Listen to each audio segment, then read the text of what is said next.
Hi friends, in this video we will be doing the question and answers. That's the solution for the class 8 English chapter number 5, The Summit Within. दोस्तों इस video में हम solutions ढूंढेंगे, question and answers ढूंढेंगे 8वीं कक्षा के English text book के 5वें पार्ट में से द समिट विद इन।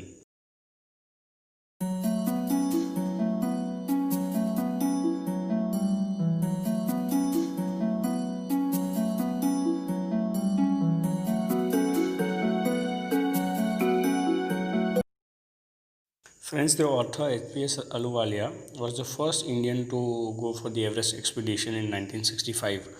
दोस्तों जिस पार्ट के जो ऑथर है H.P.S. ahluwalia, ये पहले भारतीय थे जिन्होंने एवरेस्ट पे शिखर किया था 1965 में। उसके बारे में ये चैप्टर मैंने ऑलरेडी यूट्यूब पर अपलोड कर दिया है, उसकी लिंक आपको इस वीडियो में शेयर मिलेगी।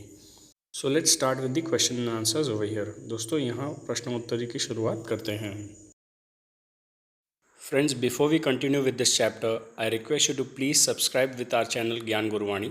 दोस्तों इस पार्ट में आगे बढ़ने से पहले मेरा रिक्वेस्ट है आपसे कि आप हमारी चैनल ज्ञान गुरुवाणी के साथ सब्सक्राइब कीजिए। तो सब्सक्राइब करने के लिए मैं आपको 5 सेकंड देता हूँ, जल्दी से जल्दी सब्सक्राइब कीजिए, जल्दी चलो। 5, 4, 3, 2, 1, 0। Thank you, thanks a lot दोस्तों। चलो आगे बढ़ते हैं पार्ट में।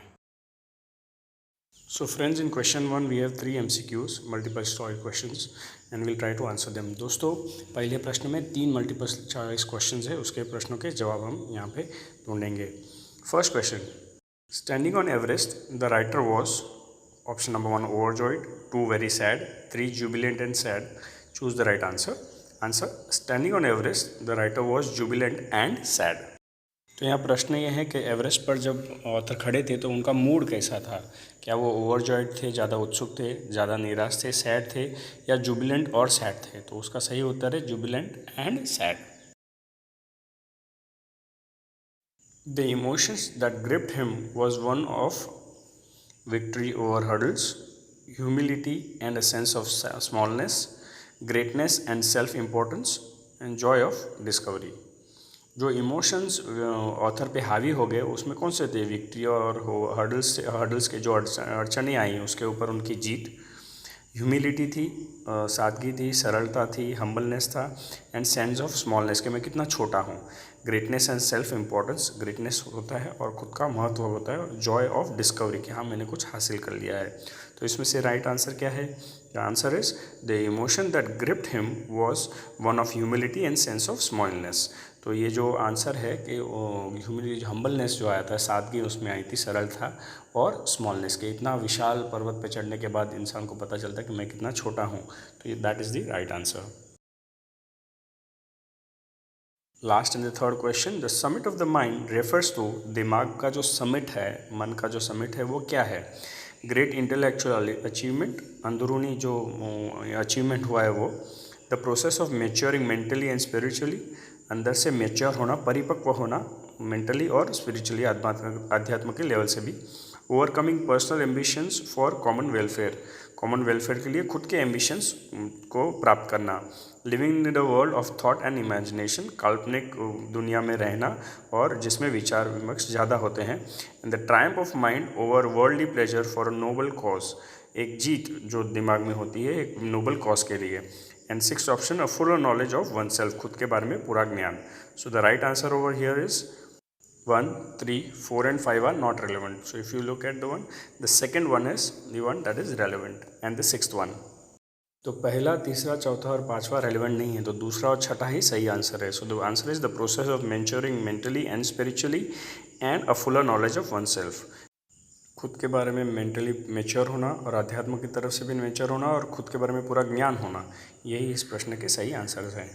फ्रेंड्स, अगर इन 3 में से आपने 2 आंसर या तीनों भी अगर राइट दिए हैं और आपके आंसर्स मेरी तरह राइट ही हैं, तो एक लाइक तो यहाँ ज़रूर बनता है, और सब्सक्राइब भी कर देना अगर आपने सब्सक्राइब नहीं किया है चैनल को। So we need to answer this following questions in detail and as and how required. सो यहाँ प्रश्न हमको विस्तार से इनके जवाब देने हैं। What are the 3 qualities that played a major role in the author's climb? Author के जो चढ़ान थी, जो उनका प्रोसेस था, उसमें कौन से 3 मेजर क्वालिटीज़ थी जो उन पर ज़्यादा हावी हो गई? The 3 qualities that played a major role in the author's climb are endurance, persistence and willpower. जो 3 क्वालिटीज़ जिसने ऑथर पर ज़्यादा से ज़्यादा असर किया वो एंड्योरेंस था, परसिस्टेंस थी और विल पावर था, जिसका मतलब है धैर्य, हठ और इच्छा शक्ति। फ्रेंड्स, ये क्वेश्चन के आंसर्स समझने से पहले मैं आपसे रिक्वेस्ट करूंगा कि मेरा वीडियो इस चैनल का, इस चैप्टर का जो है मैंने ऑलरेडी अपलोड कर दिया है, उसको ज़रूर देखिएगा, तो ये क्वेश्चंस के आंसर समझना आपके लिए बहुत इजी हो जाएंगे। Friends, I have already explain the details about these words and these questions and answers in a proper way in the chapter. What I mean to say is, if you go through the chapter properly, you will definitely understand what the answer should be of every question. So please go through the chapter first and then try to answer these questions. Why is adventure which is risky also pleasurable? तो adventure जो risky है वो pleasurable भी क्यों है? Author कहते हैं adventure is risky but pleasurable though it presents great difficulties man takes delight in overcoming such hurdles. और एडवेंचर रिस्की है और प्लेजरेबल भी है, उसमें बहुत सारे रिस्क है, लेकिन इंसान को उसमें बहुत आनंद मिलता है जब ये हर्डल्स, ये अड़चने वो पार कर देता है। Everest is the highest, the mightiest and many attempts have been made to climb it. Everest सबसे विशाल है, बहुत ही फैला हुआ है और उस पर चढ़ने के बहुत सारे प्रयास हो चुके हैं। According to the author, when the summit is climbed, there is a feeling of exhilaration, the joy of having done something, the sense of a battle fought and won. Author के हिसाब से जब आप समिट चढ़ते हैं तो अंदर ही अंदर एक उत्सुकता होती है, एक्सिलरेशन होता है कि आपने कुछ प्राप्त किया है, एक जंग है जो आप जीत चुके हो। There is a feeling of victory and happiness, एक जीत की, एक खुशी की फीलिंग भी होती है। The physical conquest of the mountain is only one part of the achievement. ये फिजिकल कॉन्क्वेस्ट जो है माउंटेन का, जो फिजिकली आप चढ़ते हो, वो आपकी सिद्धियों का सिर्फ एक हिस्सा है। It is followed by a sense of fulfilment and satisfaction. इसके साथ साथ परिपूर्णता और संतुष्टता भी आप में आती है। The experience is not mayor physical but it is an emotional and spiritual also.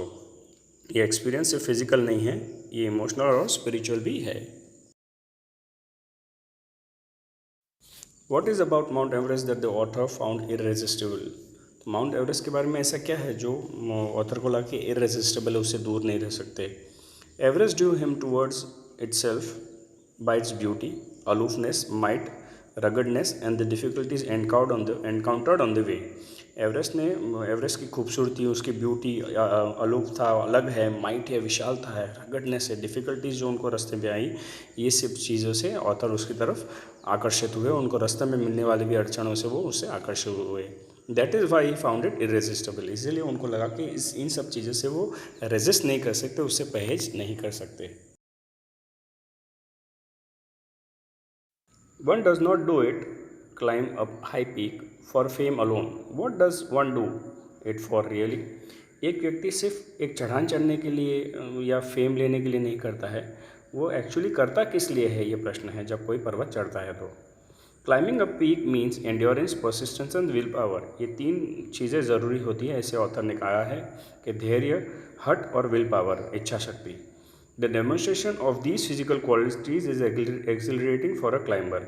ये 3 फिजिकल क्वालिटीज़ किसी क्लाइंबर के लिए एक्सिलरेटिंग होती है।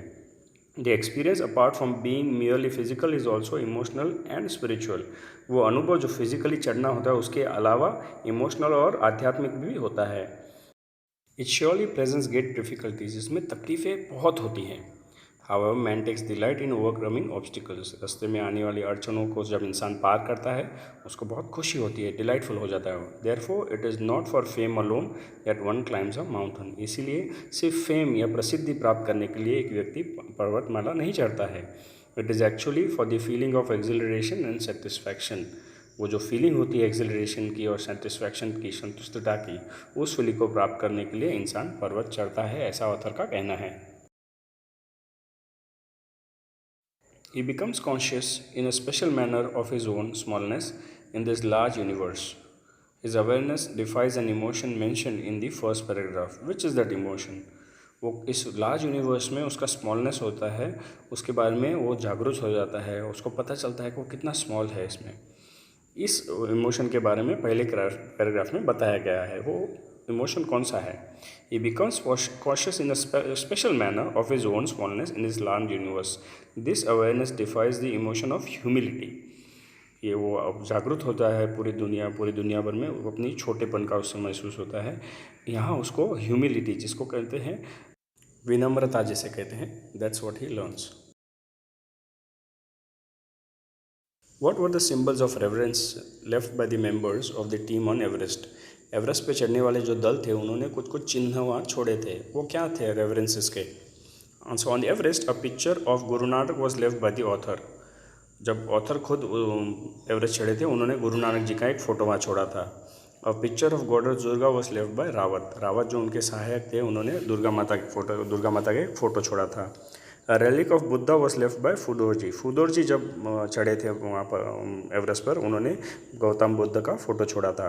Apart from these symbols a symbol of reverence was left as a cross that was buried by Edmund Hillary. Edmund Hillary जब पहली बार चढ़े थे पर्वत पर, एवरेस्ट पर, उन्होंने एक क्रॉस छोड़ा था जीसस क्राइस्ट का। वहाँ छोटा सा एक हीप बनाया था स्टोन्स का और वहाँ उन्होंने उसको रख दिया था। What according to the writer did his experience as an Everester teach him? एक एवरेस्टर बनने का जो उसका अनुभव था उसने क्या सिखाया ऑथर को, और ऑथर उसके बारे में क्या बताते हैं? According to the writer his experience as an Everester provided him inspiration to face life's ordeals determinedly. पर्वत पर चढ़ने की उनकी जो प्रयास थी, उन्होंने उसको खास एक इंस्पिरेशन दिलाया था लाइफ में कि जो भी तकलीफ आती है उसको एक सही तरीके से उसको फेस करो। It taught him that the conquest of the internal summit is a worthwhile as climbing the mountain. उन्होंने उसको ये भी सिखाया कि अंदरूनी जो समिट है, आपके मन के अंदर का जो समिट है, वो उतना ही इम्पोर्टेंट है, वर्थ है और चढ़ने लायक है जितना कि बाहर का mountain. He also concluded that perhaps the internal summit are higher than the Everest.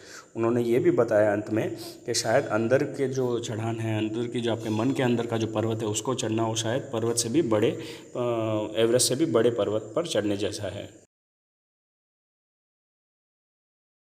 Friends, the question and answers and the MCQs mentioned at the end of the chapter finishes over here. If you have any doubt and want to rewrite the answers, you might want to pause the video and write it.